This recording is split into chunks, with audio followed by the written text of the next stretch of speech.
Hey, what's up you guys, it's Ruthie and welcome back to my channel. In today's video we're going to go into chapter 21 of How to Disappear by Sharon Huss Wrote. We are chugging along through this book. I think there's 35 chapters in this book, and since we've already done 20, hold on, let me pull out my calculator. Give me just a second. 35 minus 20. We've got 15 chapters left to read, including this one. So let's get right into this video. This video may contain sensitive topics and foul language. If you do not wish to continue, please click off of the video now. You have been warned. Chapter 21. On the bus, I checked Jenna's Instagram. My Jenna Elizabeth Tanner. She hasn't posted anything in more than 2 weeks. Nothing since the last photo of her with Tristan. I switched to Just Jennified's page. Her first post was a little over 2 weeks ago. I toggle between them. Jenna Elizabeth Tanner stopped posting about the same day that Just Jennified started. The annoying little voice in my head says, why do you even care what Jenna does after the way she treated you? And I don't have an answer except I've tried to stop caring about Jenna, and obviously I can't. It's not a switch that turns off that easily. She was my best friend for 12 years. Mom is waiting with a smoothie when I get home. Apple, strawberry, mango, and a little spinach, she says. I stare at it. The spinach and strawberry combo does not make for a particularly pleasing color. You're not hungry? My mother asks when I don't pop the straw in my mouth immediately. The thing is, I'm never hungry when I get home. My stomach is still unclenching from the day, but Mom always insists I eat something, and I do it so she won't think something's wrong, but not today. I'm smoothied out. Actually, I hate smoothies, I say. Since when? Since you make them for me every single day, and I have to drink another one. And if I have to drink another one, I'm going to scream. She jerks her chin back. Why didn't you say so? I thought you loved smoothies. I did. She glares at me, but not anymore. Nope. I realize too late how rude I'm being. I can't even seem to find the correct balance between sharing my feelings and keeping them to myself. Sorry.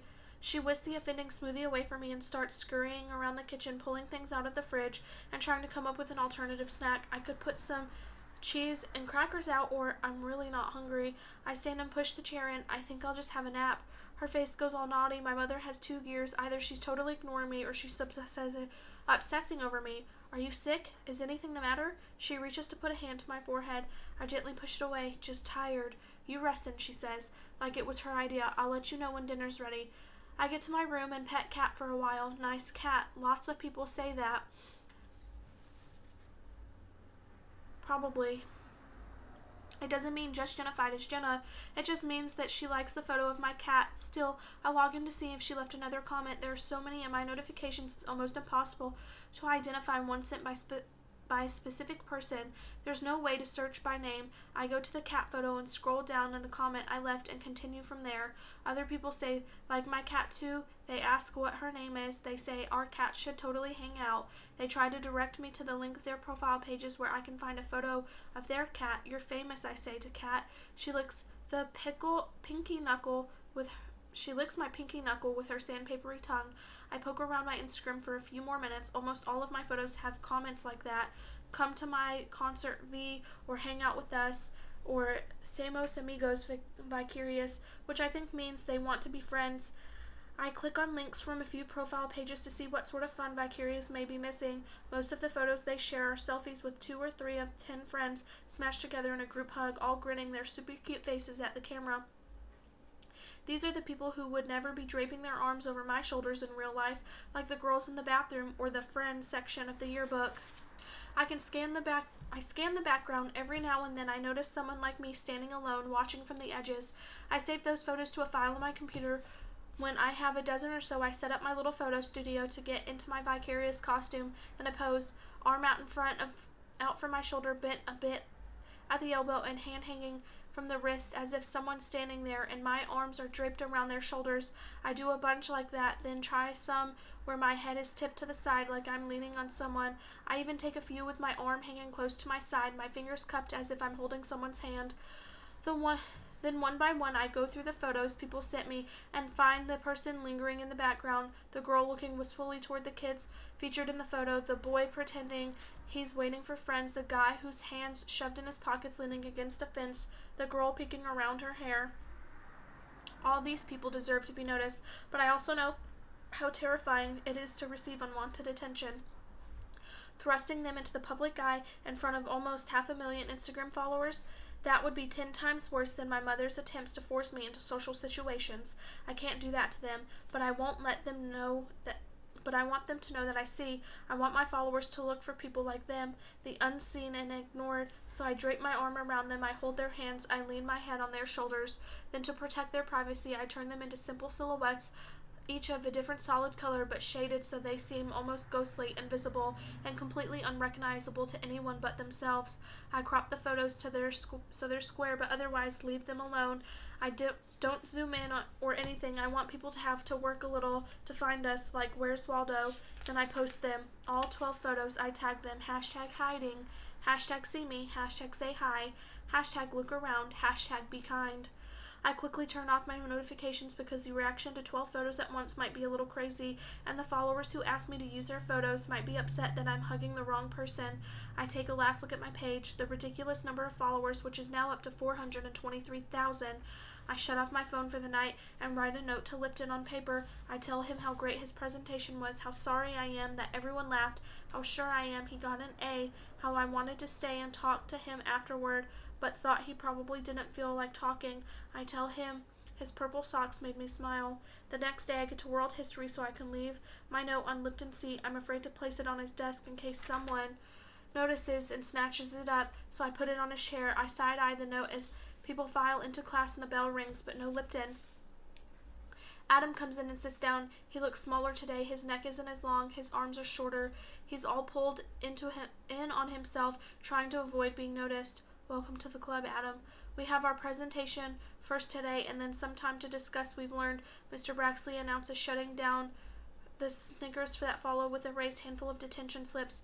Prusso, Hudson, Fearmore, you're up.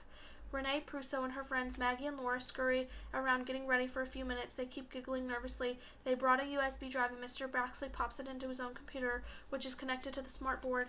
I make a mental note to do the same. I don't use a screensaver, but with my luck, a photo of Vicarious would randomly pop up for Renee and company, and a PowerPoint title page comes on screen. It reads The Black Death and Comic Sans. That wouldn't be my first choice of font for a presentation on the most deadly plague known to humankind. I glance around to see if anyone else noticed, but they're all just slouching in their seats as usual. Adam turns his head ever so slightly toward Lipton's desk, as if to commiserate, but forgetting that his friend is not here. The girls begin their presentation, and it's so boring. I really wish Lipton was here to exchange notes, and then I remember that he gave me his phone number that day when the projects were assigned. In case you change your mind, he said. I slowly pull out my world history textbook from my backpack and find the note neatly pressed between its pages. Phone in my lap, volume turned off. I type his number into a text window and write my first message. Are you okay?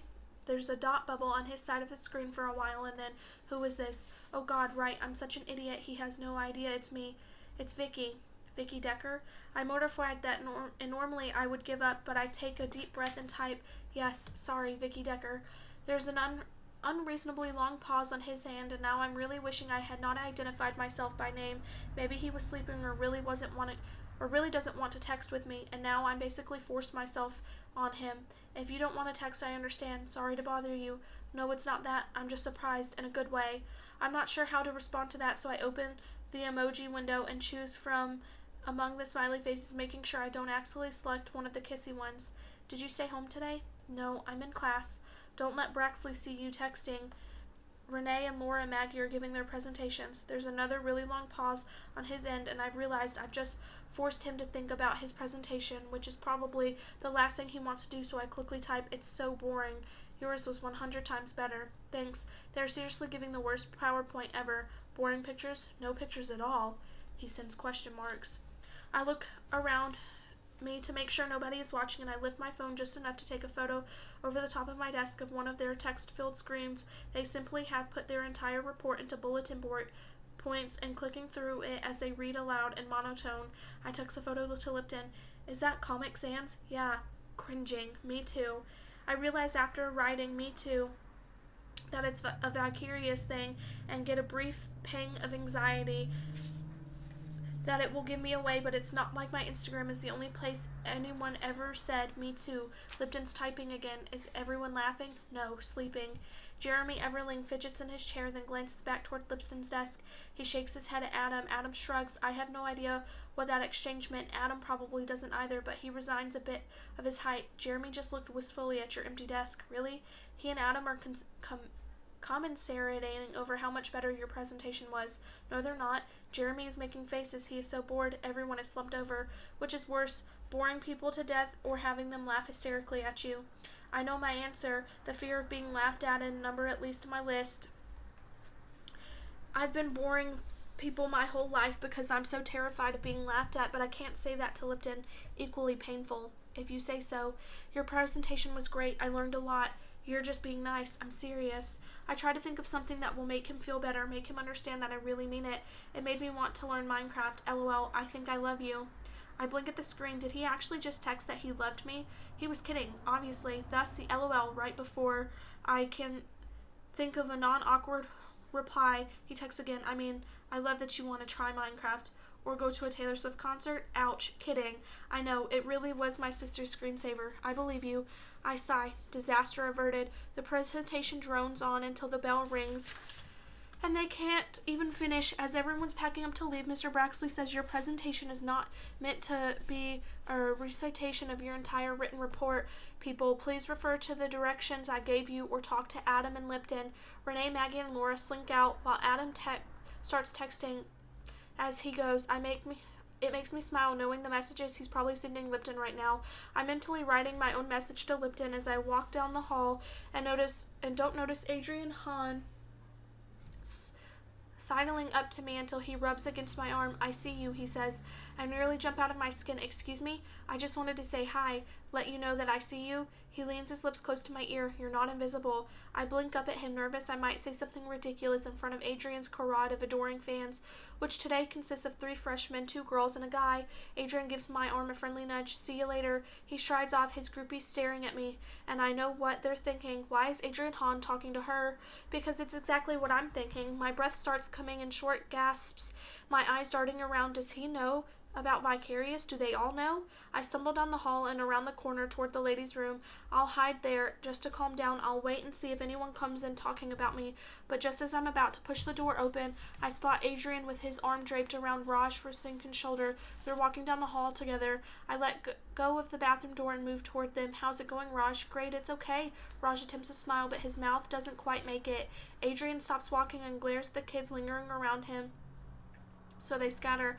I look down and pretend to be searching for something in my backpack. He pulls Raj to the side of the hall. Talk to me, man. You seem a little down. Raj shakes his head.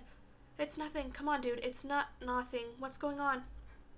He stares at Adrian, clearly as confused as I am, but whereas I just shrug and look away, Raj actually responds, my parents are getting a divorce. It's not going that well. Fighting a lot? They're not even talking.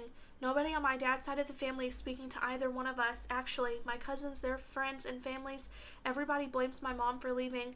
So we're kind of on our own now, my mom and I. That sucks. I'm really sorry. Adrian squeezes Raj's shoulders. You ever need someone to talk to, let me know. He nods, smiles faintly. Thanks for asking. The whole conversation has got to go be a total shock. Adrian has probably never even spoken to Raj before, but he pulls something out of his pocket, a little card. Why don't you come to our next show? I'd love to see you there. Raj smiles, gets wider. I think it's the first time I've seen him look genuinely happy. Sure, thanks, he says. I'll be there for sure. Excellent. Adrian drops his arm from around Raj's shoulder and reaches out the other hand to give him a fist bump, which Raj totally fumbles. Adrian laughs and claps him on the back. Take care, man. It'll be okay. See you.